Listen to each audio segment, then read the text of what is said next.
Hello, this is Simon Brew. I'm the editor of Film Stories magazine, and a very warm welcome to a very special episode of the Film Stories podcast. Sorry about that. I literally had to fly in from outer space. Come with me.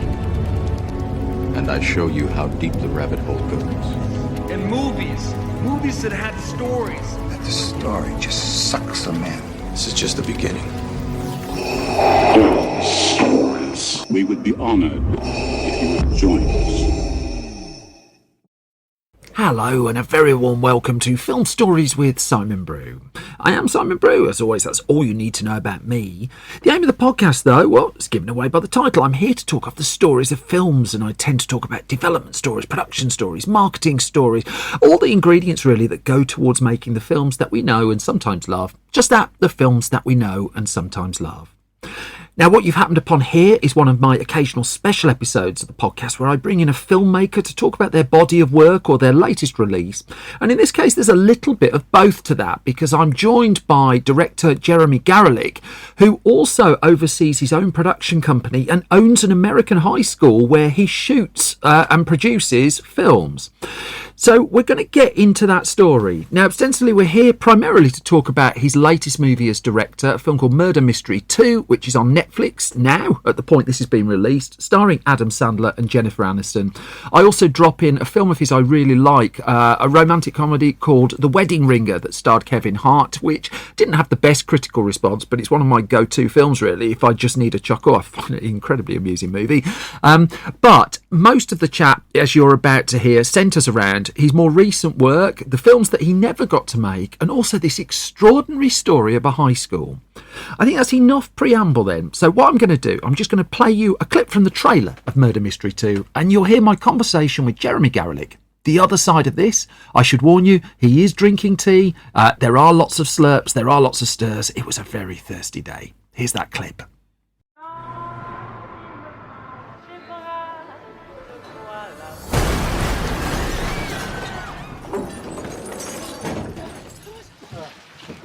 Bonjour. Yo, Raja. Yo, Nick, the Maharaja is getting married. What? This weekend, I'm on new private island, and I want you to come. Do you remember what happened last time we went on a getaway? Yeah, some people died. Not a lot of people. You'd think 5 people dying's a lot. Okay. Nick and Audrey! Oh my God! Have you ever seen anything like this? A gift box. Earrings? My phone. Those are gonna get you in trouble. You promise? Oh. How handsome are you, man? I only have eyes for you. Oh. And now it's time for Gloom! So that was a clip from Murder Mystery 2, and I'm delighted to be joined for this Film Story special in conversation with podcast by the director of Murder Mystery 2. It's Jeremy Garelick. Hello, Jeremy Garelick. Woo! How are you? How is your coffee? We should ask that because we'd had the coffee chat just before this started. And this is important. Exciting. That's only one sip of coffee. The more coffee I get, the louder I get.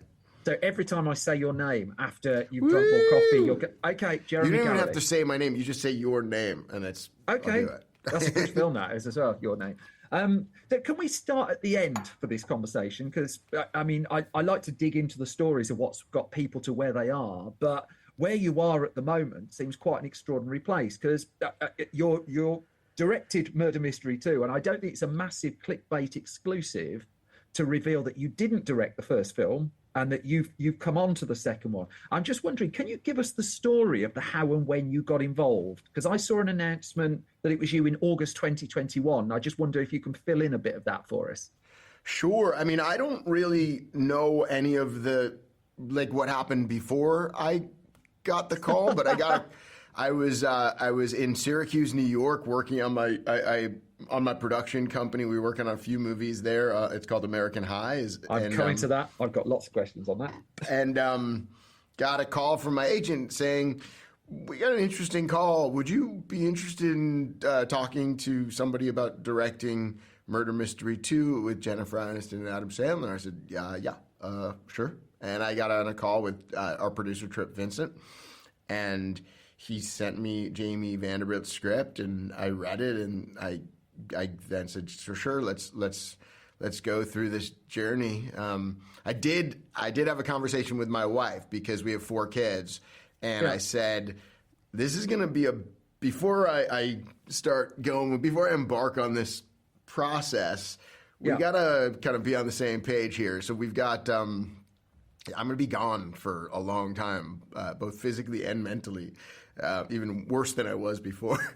But she said, you've always wanted to work with Adam and, to work with Jen again, and just what an amazing opportunity. So I started going through the process of meeting with producers and the studio and Jen, and then finally Adam. And my interview with Adam, I was walking through the park. I knew he FaceTimed me from the golf course. Right. Okay. And he said, "Hey, what's up, buddy?" I was like, "Hey, how you doing? Good to see you." And we spoke for about 15 minutes. Nothing to do with the movie. Just talked about life and family. And then at the end of I guess it was his turn to hit. And he said, "All right, well, we're going to go have some fun." And that was my interview with Adam, and now here we are, and we had fun. We had a good time.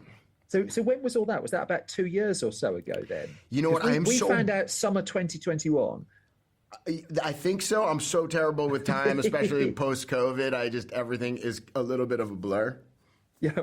So the announcement that came out, I went on the Hollywood Trades because they're always entirely correct about things. And it talked about the point you were in. There was a script in place by James Vanderbilt, of course. It said that the film was being fast-tracked and you were coming in to do a bit of a polish on it as well. And I'm just curious, the film that you came aboard, what little things did you change? What was your immediate impression of it and your immediate impact on it? Well, I think Jamie did a really wonderful job in setting the skeleton of what the movie is. And I always like to, as a director, I'm a writer to begin with. So I always love to bring my own style and personality. And I really wanted to make France and Paris a giant part of the movie and try to find the locations that were beautiful and the locations that were just iconic. I really try to amp up the characters and try to look for areas of where we can hit the comedy a little bit more, make kind of bigger set pieces. Really wanted to make sure the story tracked and trying to figure out all the clues and that's really what I added to it. I wanted it to feel. I really wanted to put my own touch on it. So when I was watching it, it brought to mind, when I was reflecting afterwards, an interview that Steven Soderbergh gave when he'd just done Ocean's 11. And Ocean's 11, this huge ensemble-driven piece, of course, and all the actors on Ocean's 11 were giving these interviews saying, "Oh, we had a great time." And Steven Soderbergh, at the end of it all, said, "Well, it was all right for them, but I was the one who actually had to put it all together and piece it into place." I just wonder, because I'm looking at these spectacular set pieces and actors in glamorous locations. What's it like for you at the heart of it, the person who's got to glue it all into place? Well, I had Steven Soderbergh do it, and it was easy because he had done it before. Did he get it confused with Magic Mike as well? Exactly. We actually, I when I was in the editing room, I saw a weird scene that I didn't shoot. But listen, like this for me is, my entire life I've wanted to be a director and putting together pieces and shots and things that have been complicated. And the most important thing that I've learned always throughout my life is that you need to have a great team around you. And I had a fantastic team to help with everything. We had insane editors, insane ADs. Our producing team was phenomenal. Our visual effects team, incredible. So my job was really easy because I loved doing it, and it was an opportunity to work with not only two of my lifelong heroes as actors, but an opportunity to work with the best of the best in terms of crew. So it was incredible. There was a tweet you put out where you. It was. Am I about to be cancelled? Don't worry. It's not on your Okay. burner account. It's on your main account, so that's fine. But there was a tweet you put out where you reflected on shooting at the Arc de Triomphe with 1,000 people around you, and the way that you worded that, it sounded like a complete pinch me moment. And I just wonder if that was a little bit of reflection, or if you got to appreciate that in the moment when you were doing it as well. I did appreciate it in the moment. I would really take opportunities at all times. Yeah. Even right now, while we're here. I just came from a tech check at the Eiffel Tower about to see if the movie sounded good and looked good. That's a sentence I've never heard before. Yeah, I mean, I really try to take nothing for granted, and I try really hard to pinch myself all the time, and say this is life, this is what you're going through, because there are times in everybody's lives where it's not like this, there are times in my life where it's not like this, and if you don't stop. If you don't stop, like Ferris Bueller says, and look around, and life moves pretty fast. If you don't stop and look around every once in a while, you just might miss it. So these are the moments where I would stop myself and look around and say, can I say shit? Oh, you just have. I mean, help yourself. You're allowed to shit. All right. So, I would say, holy shit, like this is pretty incredible. And I'm so grateful to be in this moment. And you're not dreaming. Yeah. But is that naturally the way you approach things, or is that kind of a result of because you've been fairly candid about the times you spent just trying to get things moving and couldn't get things moving? So is it a little bit of that perspective as well when you look around at this really incredible setup? So I'm a New York Jets fan. Okay. So the New York Jets are a football team, American football team. Yeah. They haven't won a championship since 1969. I was born in 1975, but I used to go to all these games, and I would sit at the top, and every time that they would score every time that they would have a first down, which was basically every 10 yards you get a first down, the crowd would go crazy, and they say Jets, Jets, Jets, Jets, and it was just what I loved going to those games, even though they would often lose. They were never a great team, and one of the things that I've realized in my 20-year career as a writer, as a filmmaker, is that I've only had 3 or 4 touchdowns. Yeah. In my career. Yeah. And I've had a pretty good career. And if you're waiting around to only celebrate the touchdowns, you go crazy. You'll be depressed your whole life. So I took on this theory of why the Jets fans cheer on the first downs, and I try really hard to celebrate what I call first downs. And anytime there's any moment in this life, any moment in this career where something kind of good happens, kind of cool, even if it's not a touchdown, I have to celebrate it and be grateful for it. So that's been kind of my philosophy.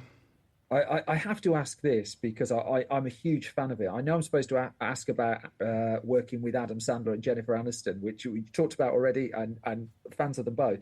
But you worked with Adil Akhtar, and Adil Akhtar, I remember watching last year back-to-back 2 films he did. One was Ali and Ava, and the other was Save the Cinema. And the range of the man was just off the chart.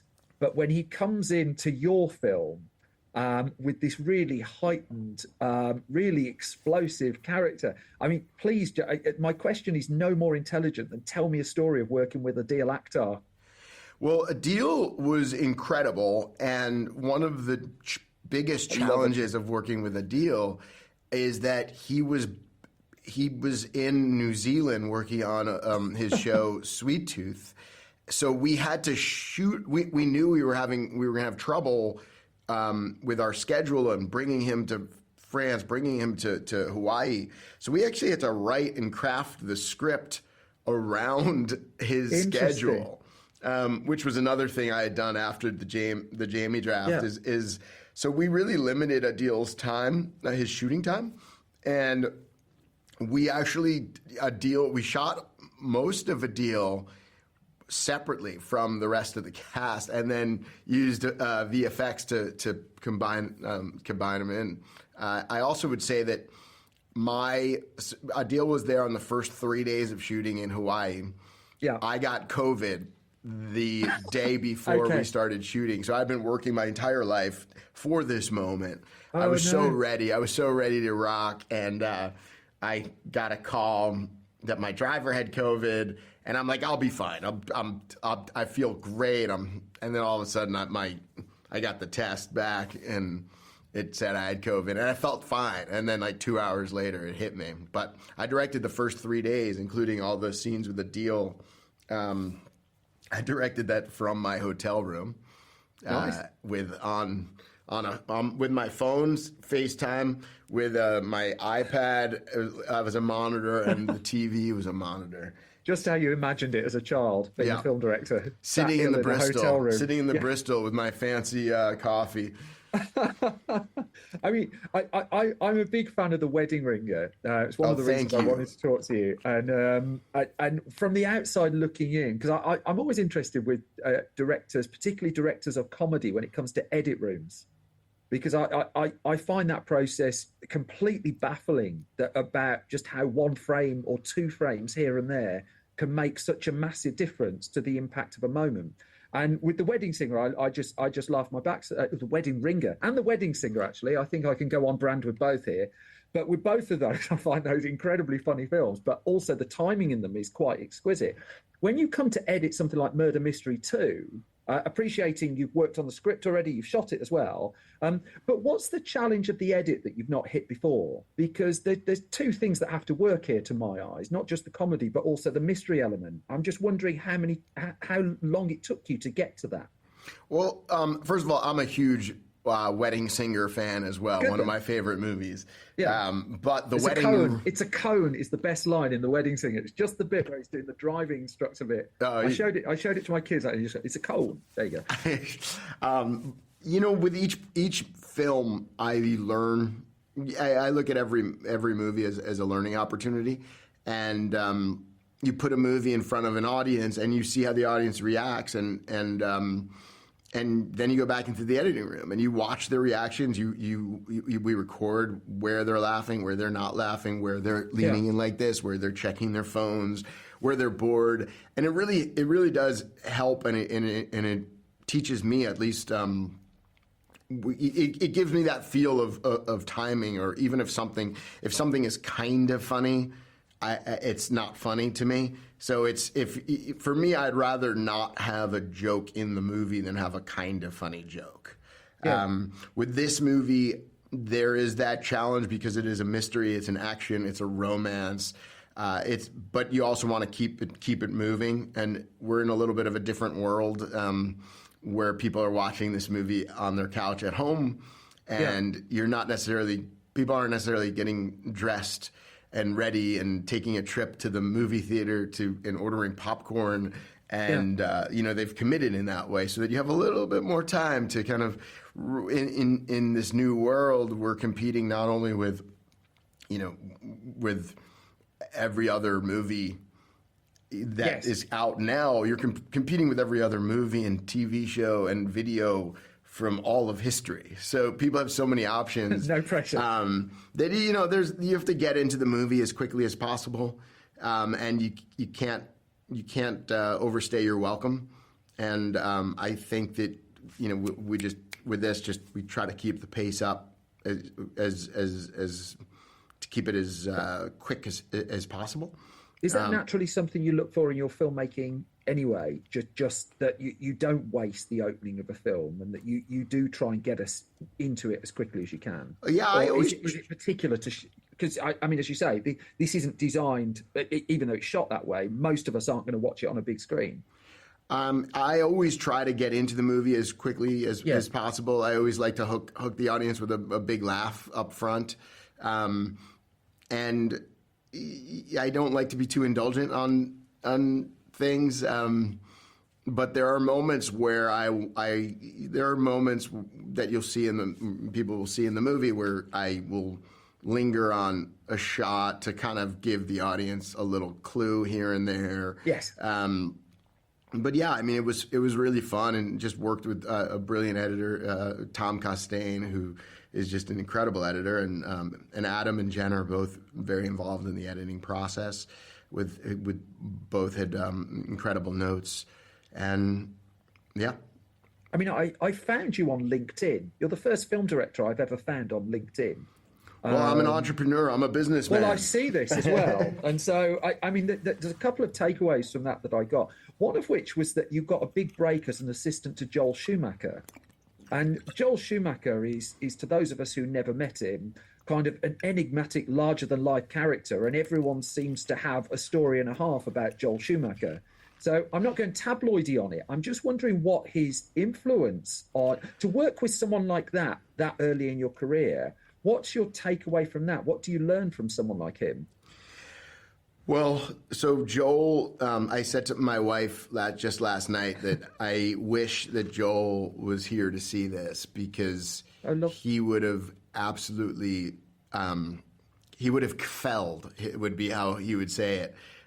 He would have been so proud, and he would have enjoyed this so much. Joel was my mentor. I got to work with him on Tigerland with Colin Farrell, Incredible on film, Phone Booth with Colin Farrell, on a movie called Veronica Guerin with Kate, and a movie called Bad Company with Chris Rock and Anthony Hopkins. And I learned, I mean, to say what he taught me, it would be that we'd be here for hours. I learned so much. And not just about making films, but about life. It was the greatest graduate school I could have ever been to. Yeah, and the reason I wanted to ask you is when people search for stories of Joel Schumacher, it's kind of like stories of conflict on a Batman film or something like that. But I wanted to ask you that because the other side that I don't think comes out is kind of that mentoring side of him. And so, I mean, something like Tigerland as well, an incredible project and a real change of pace for him at the time. And you were in there right at the ground of that. Yeah, well, I think Joel started as a filmmaker. He started as a writer and a costume designer and a production designer. He worked with Woody Allen. He did St. Elmo's Fire. He did Lost Boys. He did 8mm. He did all the Grisham movies. He really made he did Cousins. He's done so many films, so many different genres. And then when he did the Batman movies, it kind of changed his life. And we would walk down the street in New York City, and somebody would be like, "Joel Schumacher, you ruined Batman." And it was I would ask him, like, how do you deal with people? Had this hate for him that just, he was trying to make a movie, make fun. I actually really enjoyed his Batman movies. And it was hard to watch, it was hard to watch him go through that. But he then, after the Batman movies, he started doing 8mm. He did a movie called Flawless with Philip Seymour Hoffman and Robert De Niro, which was wonderful. And yeah, and in terms of mentoring, he would help everybody. He was so kind and to pretty much everybody. If you were on his good side, if you were on his bad side, you don't want to get on his bad side. But okay, fair enough. I've no intention. But it's interesting because of the way that he reinvented himself, and it kind of there's a little bit parallel, I think, with because I found a quote that you gave to the Hollywood Reporter, where you talked about you got 6 or 7 scripts that almost went with actors ready to sign on. And you described it as it's a miracle when a movie gets made, and I was tired of waiting for a miracle. And so I know this story is like a little bit more known in the US, but here in the UK, the story of filmmakers who go and buy a high school is just not known. And I just wonder if you can just get to the kind of turning point in your life where you just decide, I've got to make this happen myself, and then went with your partners to buy a school. Could you just take us into that a little bit? Absolutely. I had just done, you mentioned The Wedding Ringer, and The Wedding Ringer, I had done The Wedding Ringer, and I had just, I'd done the first Hangover with Todd Phillips, and and the breakup, and I was attached to Baywatch that we were gonna do. There were just I was doing Police Academy. I was doing all these You were doing Police Academy. I was doing Police Academy. Police Academy 8. No, it was going to be a Police Academy reboot. Really? And everything I was working on was so close. We had this actor, and we would have this date, and then Comcast bought Universal, and AT&T bought, and then there's all these mergers, and so and so. So there were so many things that had to happen. But for me, what I wanted to do was I wanted to make a high school movie. I wanted to make a movie that, like the old John Hughes movies or Cameron Crowe, the films that I grew up on, like American Pie and Breakfast Club, and nobody was making them. The last one that was made was Superbad. And I went to the head of the studio. I said, "This is what I want." And they're like, "What are you doing next? What are we doing?" And I said, "I want to make an R-rated high school comedy." And he said, we can't do it. And I didn't understand why. I said, these are the types of movies I grew up on. Ferris Bueller influenced who I am as a person. Ferris Bueller was my life. And they say, well, I said, I can make this movie for $5 million. They said, well, it's still going to cost $20 million to market. So you're going to have to spend, it'll be 25. At the end of the day, you're spending $30 million. And if it's a home run, it makes $70 million. Yeah. If that'd be a home run. It's the same amount of work for the studio. It's the same amount of work for everybody as doing Spider-Man. And if you make a home run, if you make a double in Spider-Man, you're making $300 million. Yeah. So it just, the studios were not thinking like I was thinking.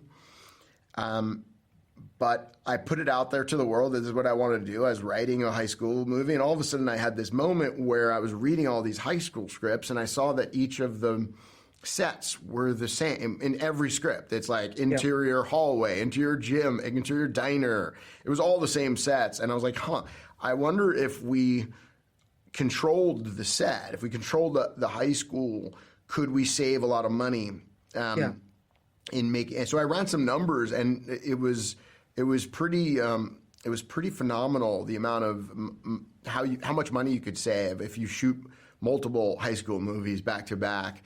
Just because you have all the same sets, you have all the same crew, you have all the same clothes. You're dealing in that same world. So even with casting, it's like, okay, we know everybody, we see everybody and all the new actors. And so I went and I had searched for abandoned high schools in tax incentive areas, and I found one in Syracuse, New York. I flew there and I put an offer, and we bought the high school. And we're about to start our 17th movie. Our company's called American High. We wanted the name to be something that felt very American.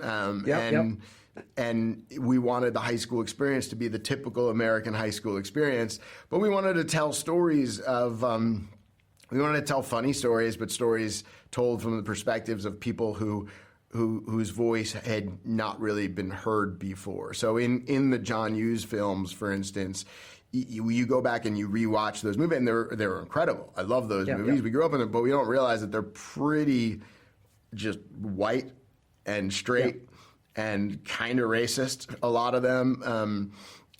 For me, it's like, I want to take some of the people who would be the butt of the joke in those movies and like tell a story from their perspective, because high school is high school to everybody. It's all about first time. It's about firsts, right? It's about learning who you are. It's about first time you learn to drive a car, the first time you smoke a cigarette or drink some alcohol, the first time you discover maybe your parents aren't perfect, first time you fall in love. And that's all universal. You don't have to be a white male to discover those things. It's really actually more interesting to hear stories from every different perspective. And these are films such as I want to name check the films for you. They're films such as The Binge and Big Time Adolescence and movies of that ilk. I'm just curious if you got to the point where you bought this high school, you stood in like the entrance hall of it and just had a complete oh shit moment.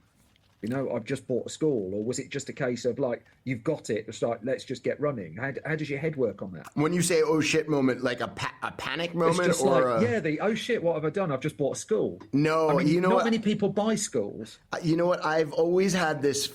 I've always had this feeling of, here we go. Like I would look at. I love the idea of a challenge. I do have a moment of standing, and my partner actually got a picture of me standing in front of the school, just looking at it, where I stood there for probably 3 or 4 minutes, just staring at it. And he got a really great photo of me because I didn't even realize he was behind it. And I had this vision of what it could be. And I was kind of picturing the entire thing. And you saw it that clearly at that point? I saw it that clearly. That's amazing.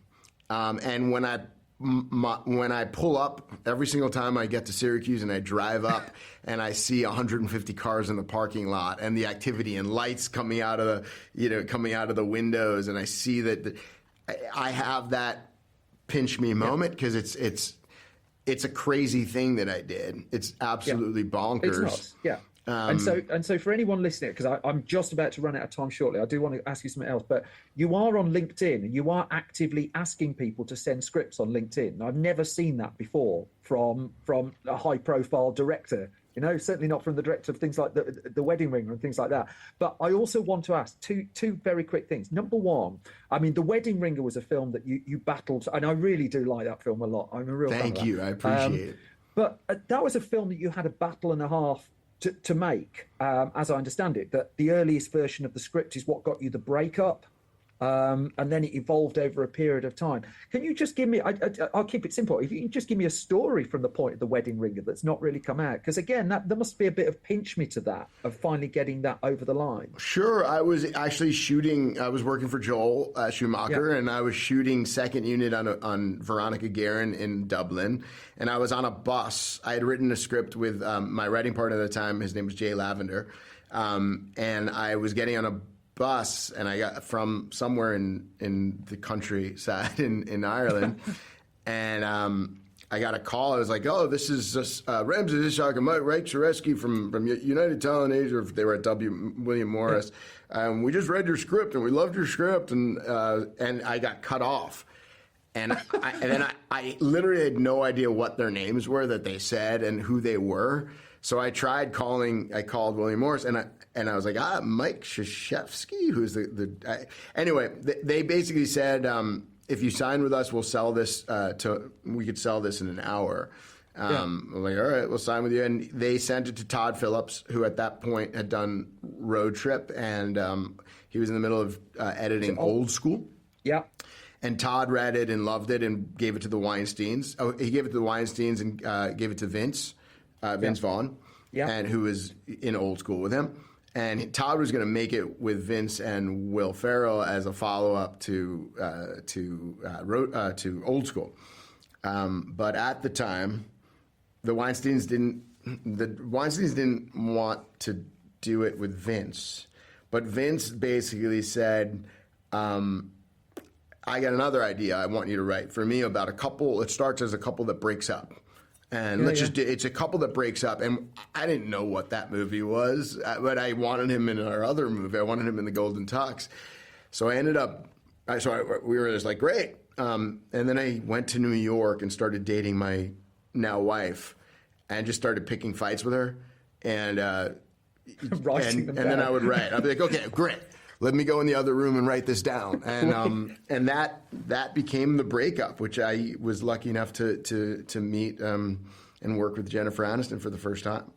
And that wasn't that question wasn't about the answer wasn't about the Wedding Ringer, but then no, that's grand. That's grand. I'm out of time. I'd love to talk to you more at some point in the future. Jeremy Garelick, congratulations on Murder Mystery 2, and at the very best with your high school as well. Thank you. Come visit.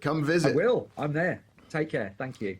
And that brings to an end my conversation with Jeremy Garelick chatting about Murder Mystery 2 that's on Netflix now. It also brings to the end this special episode of Film Stories. As always, thank you so much for listening and thank you for your time. I'll be back with your regular episode of Film Stories soon. In the meantime, if you head to filmstories.co.uk, you can find out all the mischief we're up to, all the magazines we've got for sale, all our social posts, and Pretty much everything you need to know is there. Until the next time then, take care, look after yourselves. I'll be back soon with another bunch of film stories. Bye bye.